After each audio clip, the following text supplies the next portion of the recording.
everybody, it's Karen. Thanks for stopping by. I have got some cards today. I'm using this Christmas Cheer embossed die cut set from Paper Rose Studio. And as you can see, these little die cuts are beautiful. They all have a kind of a mosaic pattern on them and they are embossed, so they've all got a little bit of glossy accent to all of them. And so I wanted to do something with these. Now I kind of ran out of time with my video, so I've got one card I'm going to show you how I made, and then a few more examples of using these, and I'll explain to you what I did do. I just didn't have time to video it all. Now I wanted to use these reindeer, and I thought they would be really fun in a snow globe.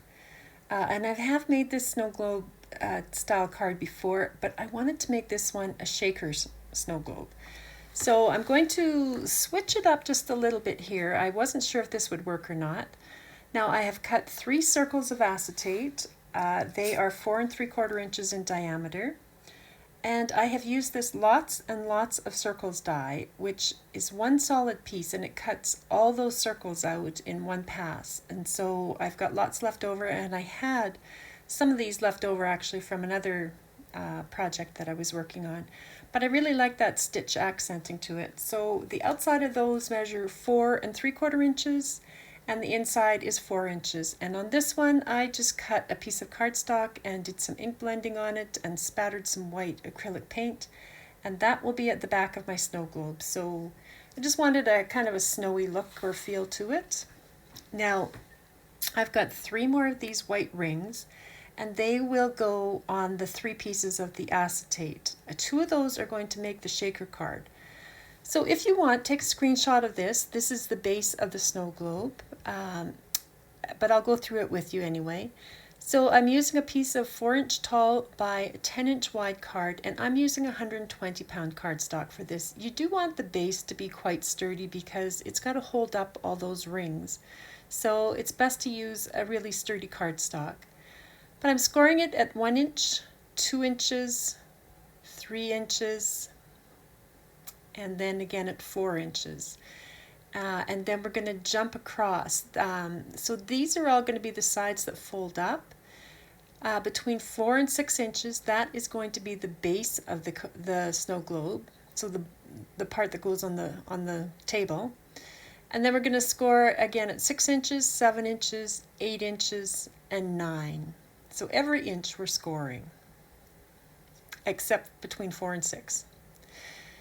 And so then we're going to rotate that, and now we're going to score at the 1/2 inch mark, but we're only going to go down to that 3rd score line at 3 inches there. So 1/2 inch in, just down to the 3rd score line, and then the same over at 3.5 inches, and again just down to that 3rd score line.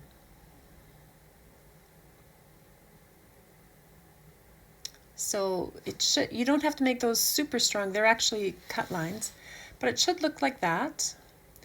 And then we're going to rotate again another 180 degrees and score at 1/2 inch down to the 3rd score line, and at 3.5 inches down to the 3 inch or the 3rd score line again. So there's what we end up with. Now you don't need to do this part. I'm just showing you where we're going to cut. We're going to cut from the outside of the 4th score line inside to where that score line, that 1/2 inch score line is that we made, just to get that triangular shape. So I'm going to cut from outside the 4th score line to that 1/2 inch score line and straight down that line. Now don't save the score. You can get rid of that. And again, straight up to the 3rd score line, and over and across to the outside of the 4th score line there. And then we're going to rotate it around and do exactly the same thing on the other side. So straight up to the 3rd score line and over and across to the outside of that 4th score line. And same thing on the last side, straight up and then across and over diagonally. So not too hard so far, I think. My sister-in-law tells me I say things are easy and then they're not, but I don't think it's hard. Okay, so all of these are going to be mountain folds. We're going to fold them all down, and you want to burnish these. So they're all going to fold in the same direction. All mountain folds going inwards. And then we'll turn it around and do exactly the same thing on the other side. And so when you're done, you've got this kind of shape. So if you fold everything inwards the way it wants to go, you're going to end up with this base that looks like this. So that's the base of the snow globe. Okay, so to make the shaker, I have temporarily tacked in place one of the acetate pieces to one of the white rings. And I just did that so I knew exactly where my foam tape was going and I wasn't going to veer off and into where the actual snow globe part could be seen. So I've got some very thin foam strips that were from scrapbook.com. And I'm just adding these on. You want some dimension here for the shaker part. So I'm just going around making sure this stays on the white part and adding that to the acetate. Now I took an anti-static powder tool and I've gone around the inside of this so that the shaker bits don't stick to it, to the foam tape. And then you can add your shaker bits to that circle. Remove the release paper, and then we'll add another one of the acetate circles over top. And just give it a good press when you've got it all lined up and evenly on. Make sure it doesn't come apart. And then I can remove that ring from its temporary position. Now I've put some red line tape on 2 of these rings, and I've removed the release paper on 1 now, and I'll just center that shaker part right over top of that white ring and press that down. And then here is the second ring going on top on the other side. So it's sandwiched between the 2 white rings to hide all that foam tape. Now I did think about whether you could do 2 of these on each of those inside ones, but really when I looked at it, I think it's too wide to go in the middle there. I think that would really throw the measurements off. So I've left it as just 1 shaker window there. And here with the 3rd piece of acetate, I'm attaching it down to that last remaining white circle and removing the release paper from that so that it's all stuck in place. So now all our rings are ready. I've added some double-sided adhesive tape to the first and last flaps of our base, and I also did to the second last one. I really should have done to the second last on both sides, but completely forgot to add the other one.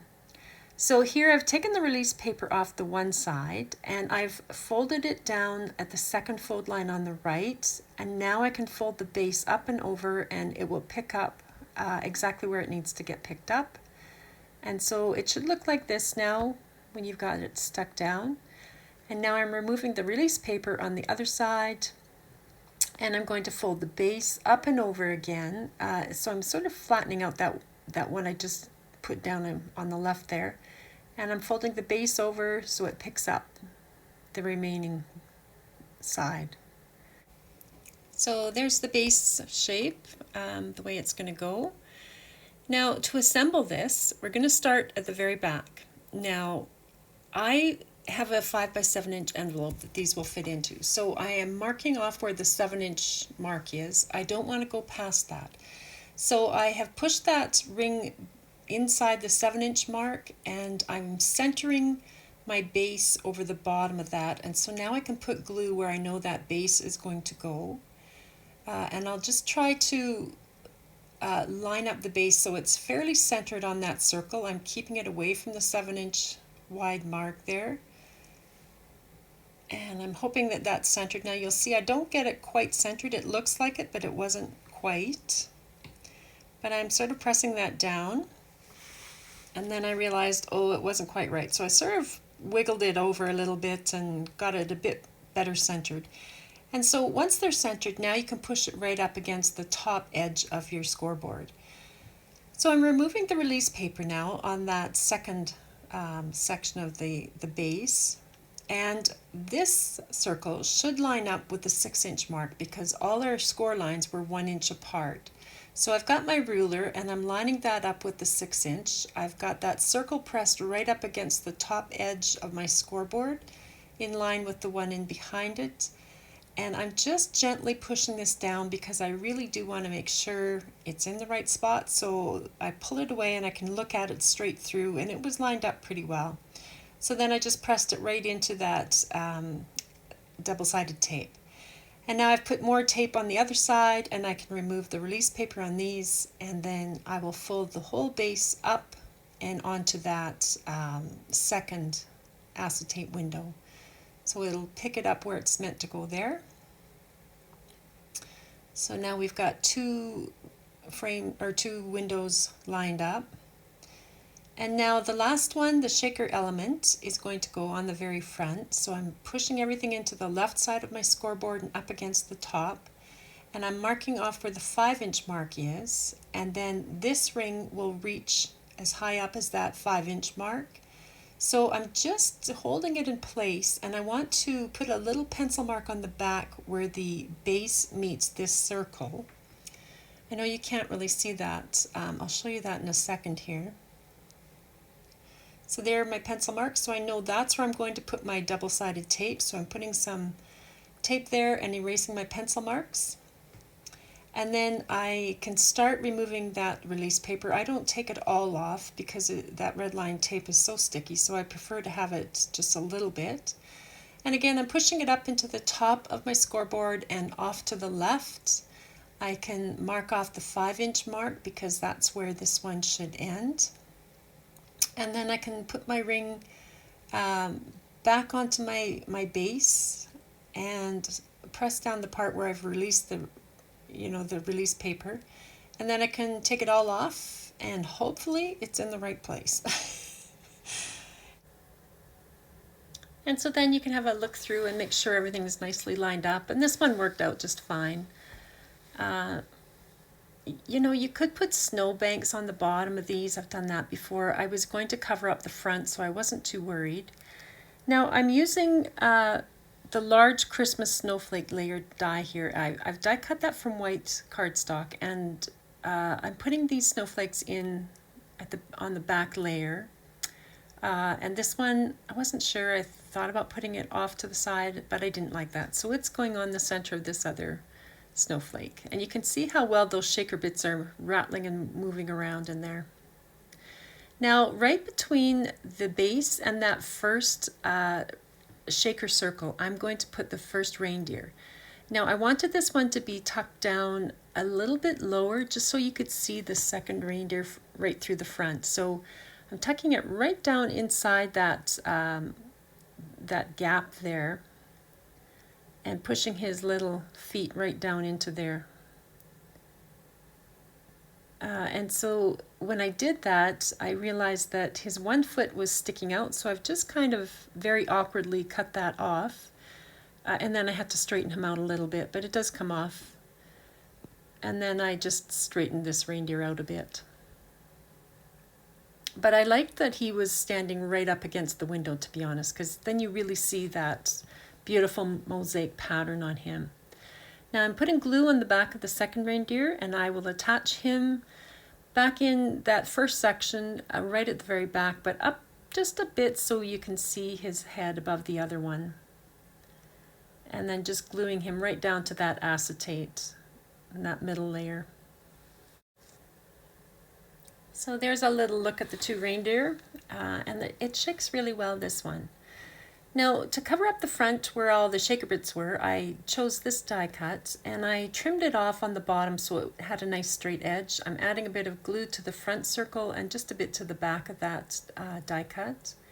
And I will glue it right over the front there, just to hide some of those shaker bits.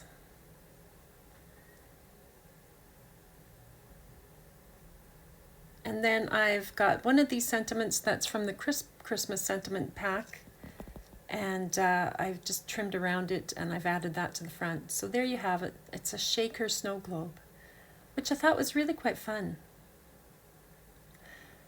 It folds down flat, apart from the actual foam on that shaker bit, but it does go flat. You can write on the back, and it fits a 5x7 envelope.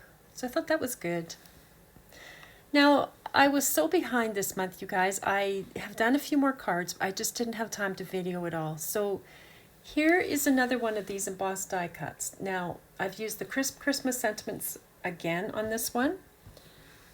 And that die cut frame is the spring floral frame. Now, I cut one layer, attached it to a card front, colored it in with Copic markers, and I added 2 more layers of that die cut frame in white over top of that. I took one of the center sections and I covered it with this distressed texture paste in sparkle, just to give it a bit more, I don't know, shine and sparkle, to make that middle bit stand out a bit more. It's quite a busy card.